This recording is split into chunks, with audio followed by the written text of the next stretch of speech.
Hi everyone, and welcome back to the channel. My name is Vanessa and I'm an indie author from Toronto, Canada, and I publish under the pen name A.N. Sage. I write a lot of fantasy, a lot of mystery, and a lot of mayhem. So welcome to the channel.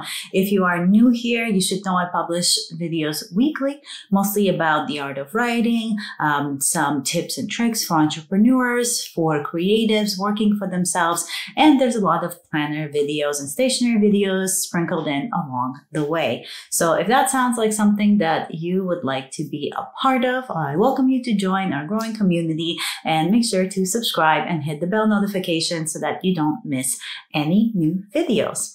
In today's video, I wanted to talk about writing YA.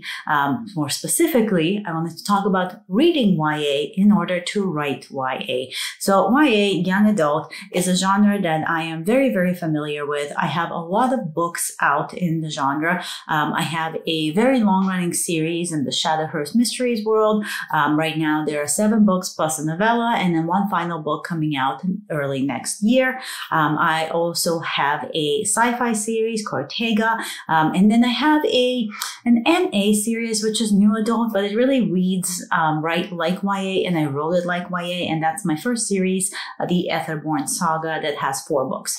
So I have written a lot in the young adult genre, and I think while it's very important to read books on the craft of writing, to teach yourself how to write better, to teach yourself the craft of writing better, I think it's also very important to read in the genre that you are writing in. I know a lot of people who say that they read in a completely different genre when they are writing, when they are drafting. I, on the other hand, am the opposite of that. When I'm working in a genre, I read in that genre. I find it inspirational. It helps me figure out the themes. It sparks ideas. And I just think it's a great way to get into a genre and learn more about it.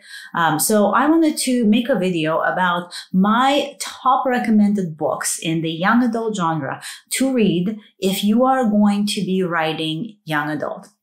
A lot of these are fantasy because that's what I write, and it's a healthy mix of traditional authors and hybrid authors and indie published authors.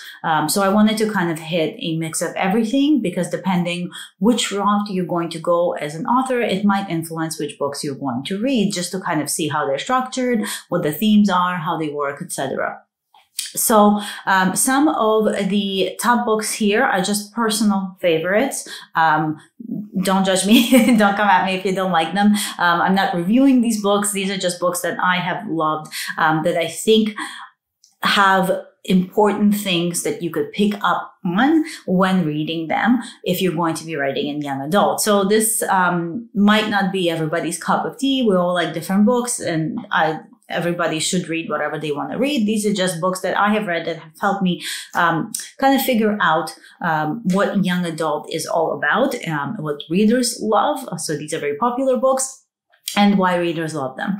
So to start off, it's an indie author, and it is a series that I really got into. Like, I read the whole series, I think, very, very quickly. There are a lot of books in the series. There's a lot of spin-off in the series, and they are very fast reads. But this is the COVEN series by Chandel Levon, and I'll be popping all the books somewhere up here. Just as a preface though, before I get any further, if you do want books on the craft of writing, I do have a video on my favorite craft writing books, and I will link that in the cards and in the description. So the COVEN series by Chandel Levon. This is a contemporary fantasy. There's a lot of witchy ideas in it, interesting witchy ideas in it. It's all about tarot card witches. So every witch has a card that they associate with. It's a very interesting idea on the take of witchcraft and tarot cards.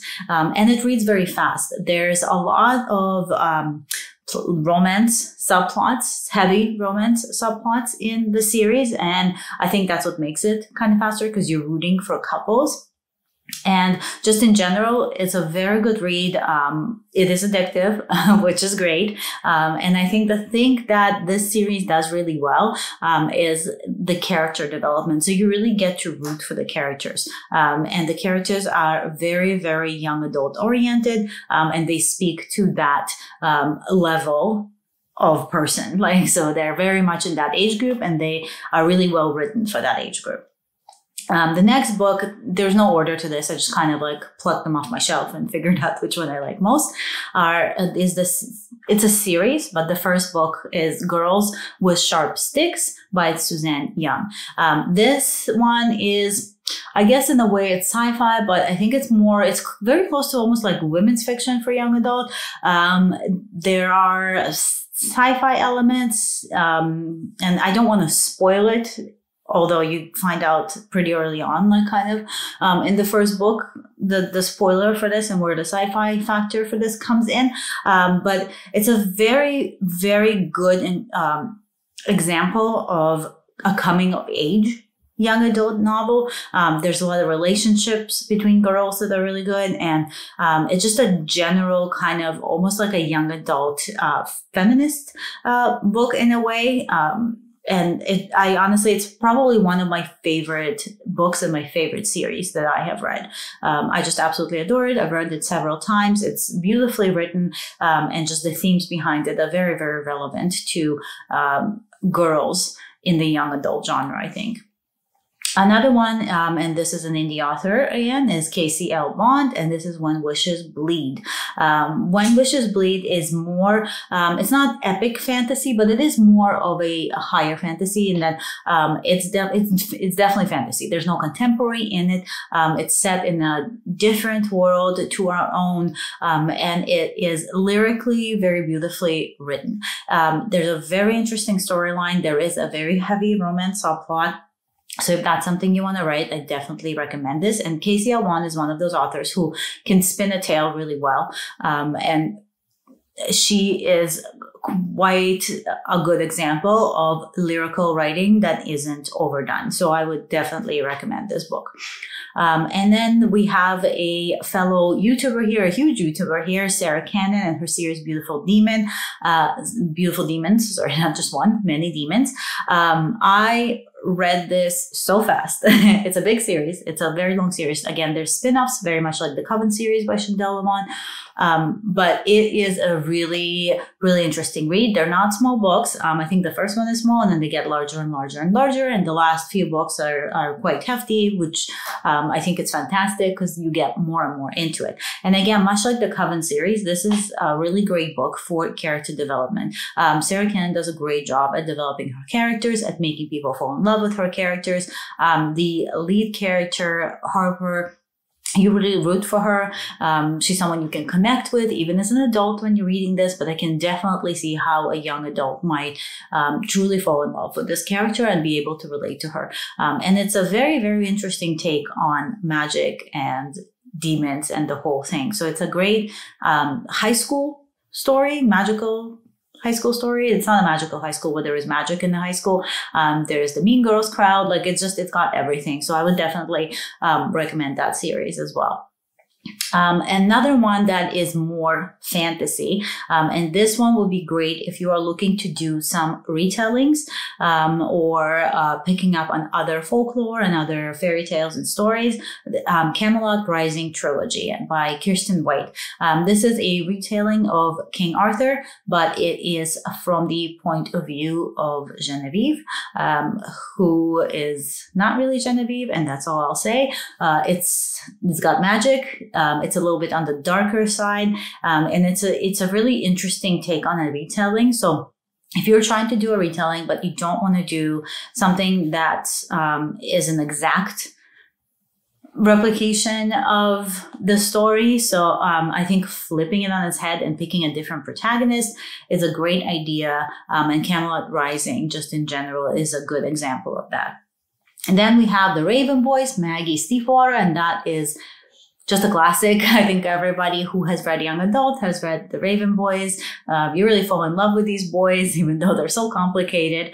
And the main character is quirky and different. It's a great story in that the magic in it is not overdone. So there is magic, there is fantasy, but it is very much coming of age, romantic subplots, development of friendship, found family. All of those themes come first in this series, which is why I really, really love it. If you are looking to get more into the fantasy horror kind of YA, so not horror, when you write horror for adults, there's like a lot of horror. When you write horror for a young adult, I find that it is more chilling. It's a lot more kind of soul destroying in a way, just a little bit more mentally scary than it is like the jumping and the gore and whatever that you would normally have for adult horror. So it's a more subdued horror, I guess, is a good way to put it.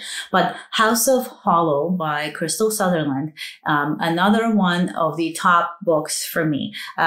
It is so scary without being scary. I don't even know how to describe it better, but you will not be able to put this book down when you start. It will chill you to the bone, some of these stories. It's a very interesting premise. It's the premise of three sisters that disappear when they were little. When they come back, nobody knows where they've been, and they look different, slightly different. And so there's this connection to another world, another realm, this connection between the sisters. There is a very active parent role in this book, which I really like, because a lot of times in young adult, you will find that parents just magically disappear. There's always an explanation, but there's never parents around. But here we do have a parent, and it's an active role of the parent, and she plays an active role, the mother, and she's there a lot. So the adult to daughter, the mother to daughter relationship is very important. And then the sister to sister relationship is also very important. There's a mystery in it, which is great. And just in general, there's a lot of darker undertones.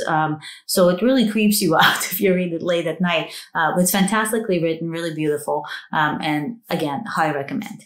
Now, when it comes to young adult mystery, I think it's, if you've seen my social media, then you know that my all-time favorite young adult mystery, possibly my all-time favorite mystery of all time, is the Truly Devious series by Maureen Johnson. Now, this series for me has everything. It has the mystery, there's puzzles to solve, there is hidden secrets, there is a subplot of romance that isn't overdone. You have a protagonist that is strong, smart, witty, doesn't play it down, incredibly intelligent.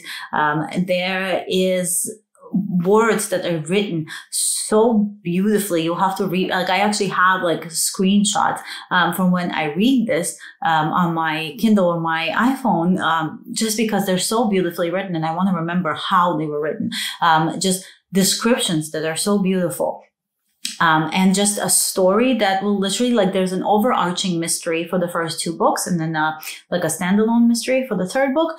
And everything about this will make you want to read more and more and more. I think I read the first book in one sitting and then just kept going from there.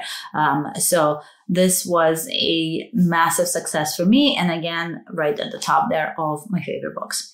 Now, if you're going to be writing more of sci-fi for young adult, there is no better book to recommend than, of course, the king himself, Brandon Sanderson's The Skyward series.